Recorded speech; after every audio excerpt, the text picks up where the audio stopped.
Apresentação, Diego Casagrande. 3 horas 36 minutos, 24 graus e 3 décimos. Zafari e Bourbon, economizar é comprar bem. Cremers, em defesa de uma medicina ética, eficiente e igualitária. Delinea, ambientes planejados, móveis sob medida, com alto padrão de qualidade. Acesse o site, delinea.com.br. Ceprorgs, uma associação para quem quer crescer, associe-se. CREA-RS, valorização e defesa da área tecnológica. Seguro DPVAT. Em acidente de trânsito, você tem esse direito. Solicite a sua indenização do seguro DPVAT através dos postos de atendimento do Sincor RS. Em Porto Alegre, Novo Hamburgo e Santa Maria. Totalmente gratuito. Ligue para obter informações de como receber o benefício. 0800 51 2394. O site é sincor-rs.com. Sindicato dos Corretores de Seguros do Rio Grande do Sul. Hoje comigo, Rodrigo Maroni, vereador PCdoB, Felipe Pedri, empresário e ativista político, Jefferson Fernandes, deputado estadual do PT, Vambert de Lorenzo, professor e advogado e professor de Direito Constitucional, filiado ao PSDB. Bom, vou colocar, e aí, nesse caso aqui, eu vou marcar, tá? 1 minuto e meio a 2 minutos para cada um. Diego, eu só posso comentar uma coisa? Não, deixa eu abrir pro... Então, fala. Eu só queria comentar duas coisas. Eu quero abrir tu falou primeiro, eu não falei. Eu votei na Marina Silva, tá? Rodrigo Maroni, votei na Marina Silva no primeiro turno, tá? E eu queria mandar um abraço para minha colega e minha querida amiga, que mandou um abraço para todo mundo aqui da mesa, uma super figura humana e pessoa, que mandou um abraço para ti, deputada Anne Ortiz. Anne Ortiz, querida Anne Ortiz. Teve aqui no programa, ó. Há umas 2 me mandou uma mensagem agora aqui, ó. Acabou de dizer, eu tô escutando legal. Hã? Só tem um sinal no currículo dela que ela foi minha aluna. Mas o resto tá tudo bem. Mas uma deputada atuante com uma vereadora extraordinária para Porto Alegre. Vai fazer um mandato também muito bom. É minha irmãzinha mesmo. A Anne Ortiz é maravilhosa. 3 horas 39 minutos, hora certa, CDV João Aurélio. Registra, transfere e licencia seu veículo. Fone 3330-2611 ou acesse joãoaurélio.com.br. Hotéis Express. Qualidade e hospedagem na medida certa. Em Porto Alegre, na Farrapos e na Júlio, e também na Garibaldi, com o novo Express rodoviária. Tem Express em Canoas, na Avenida Getúlio Vargas, e em São Leopoldo, na Rua São Caetano. 24 graus 3 décimos, céu nublado, né? Em Porto Alegre. Temperatura para Domênico, presentes originais para pessoas especiais. Domênico, no Iguatemi e no Moinhos Shopping. Você que está ouvindo o programa, está no Facebook e ainda não entrou no Grupo Ciranda da Cidade, entre e participe, viu? Coloque lá na busca do Facebook, Ciranda da Cidade com Diego Casagrande, opine, concorde, discorde, interaja com outros ouvintes que estão ligados no Ciranda nesse momento. Pergunta que eu vou colocar e eu vou marcar aqui 1 minuto e meio, 2 para cada um, tá? No máximo 2 para cada um. Eu quero respostas, por favor, objetivas. Reforma política. Está sendo discutida já no Congresso aquilo que alguns chamam de reforma eleitoral, para outros é de forma uma reforma política. Eu quero ouvir dos senhores se os senhores acham que é viável isto neste momento, se o país melhora com uma reforma, se fica tudo como está, enfim. Máximo 2 minutos para cada um. Deputado estadual Jefferson Fernandes, do PT. Sou defensor da reforma política e dentro dela vários pontos. Primeiro, a questão da fidelidade partidária, certo? Eu concordo e tal, que dentro dos partidos todo mundo tem que ser livre para discordar da cúpula, fazer debates, enfim, mas a instituição ela tem que ser preservada. Em última instância, tem que ter fórum que decide, e se eu fui minoria, eu tenho que me subordinar à decisão do partido. Senão ocorre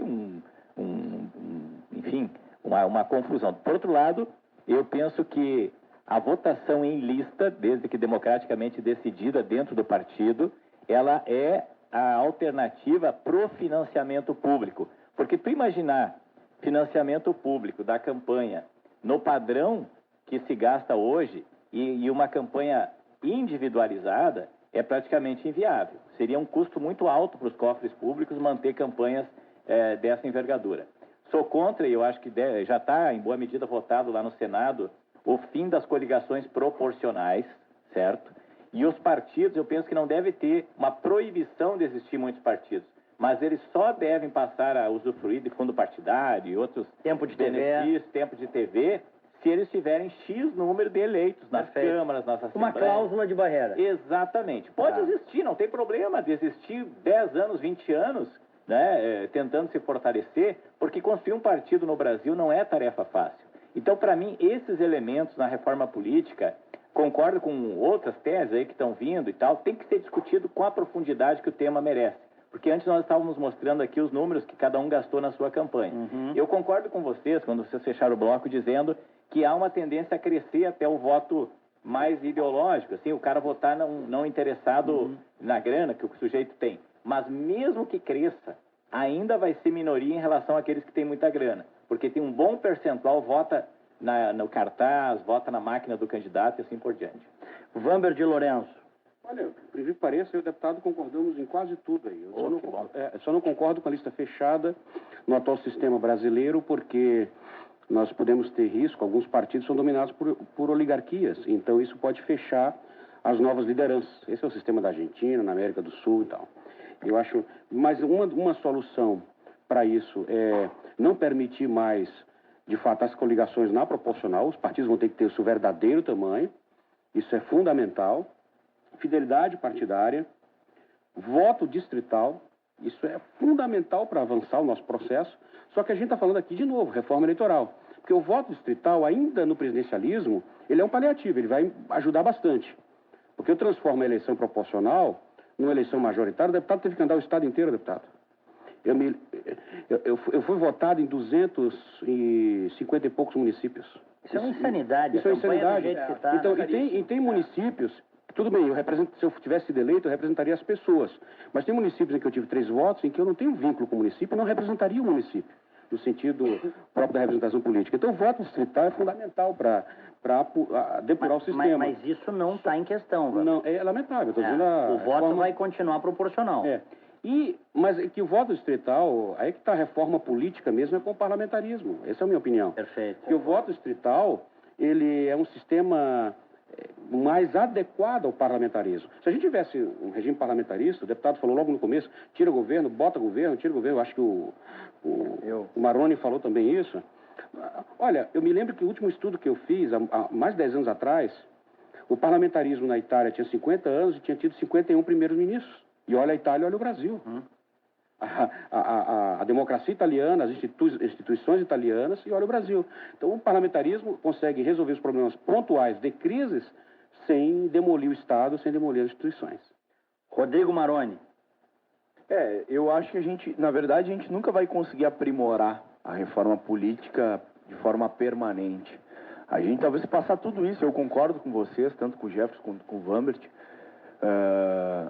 a gente vai chegar num momento que vai ter contradição nisso também, né? Eu acho que a melhor reforma política ainda é a educação, tu entendeu? A melhor reforma política, além da própria reforma política, é a gente estimular as pessoas a participarem da política.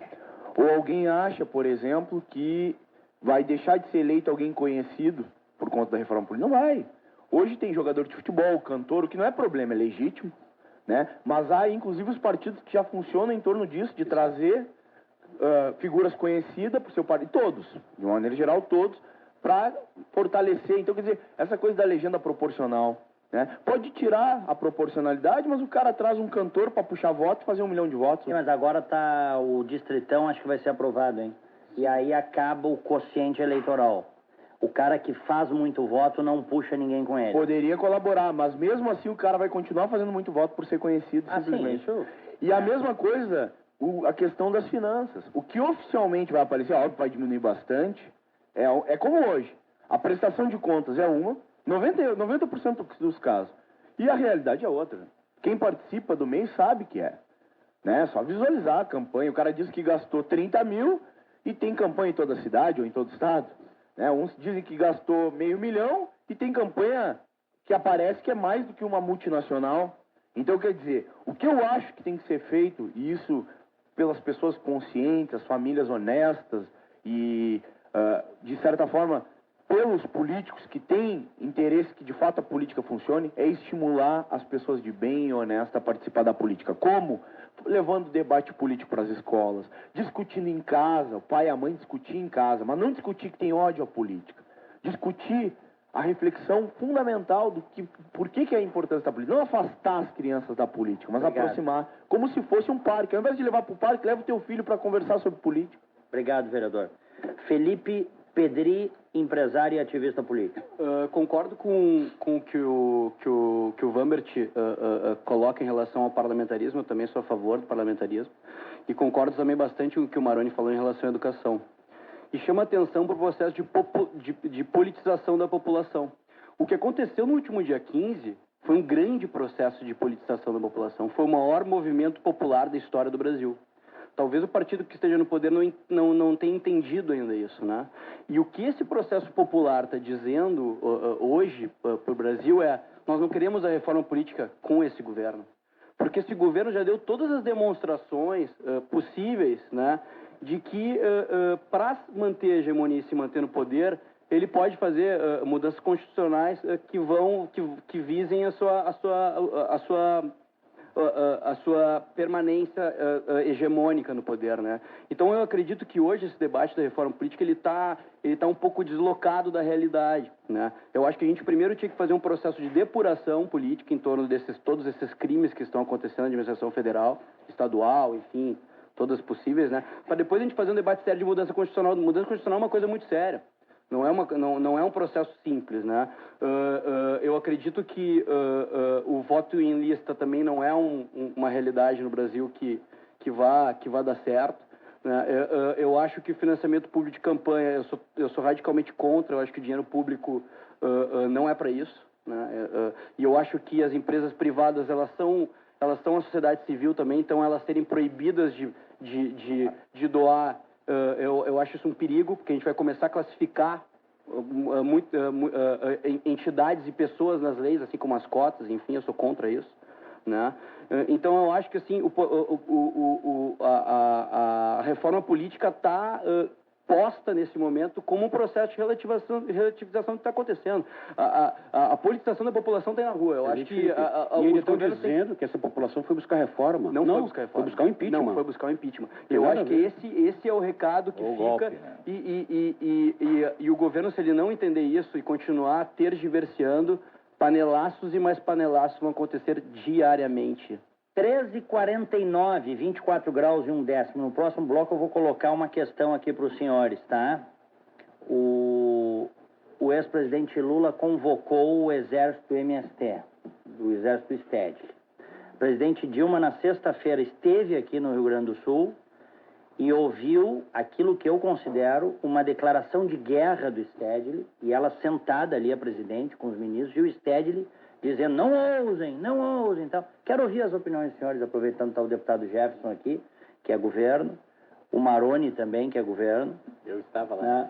Eu só estava lá, deputado? Sim. Tá. Eu não me considero, eu não sou governo, viu, Diego? Sim, mas o partido é, né? PCdoB é sim, governo. mas eu não falo aqui em nome do governo. Tá, não, tudo bem. E também os outros convidados aqui. Vamos abordar essa questão. Tem muita gente com medo de um conflito entre a sociedade civil e o MST.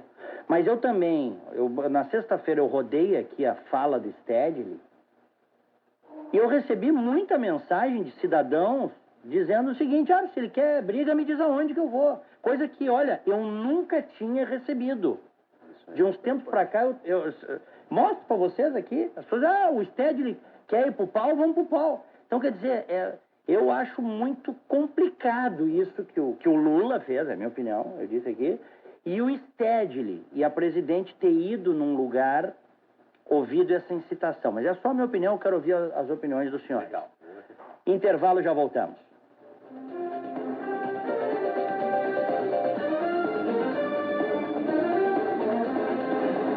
Bandeirantes.